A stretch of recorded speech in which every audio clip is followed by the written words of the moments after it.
Hello friends, today's video is about how to stop vibration on WhatsApp notifications.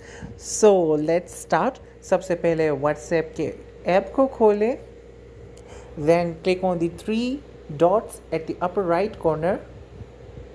इसके बाद settings पे click करें.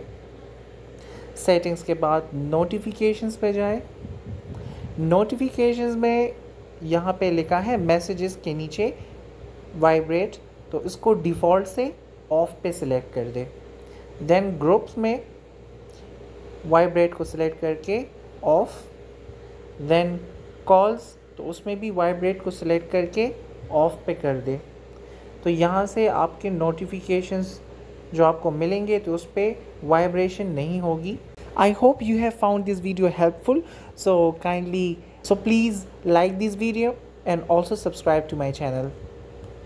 Bye.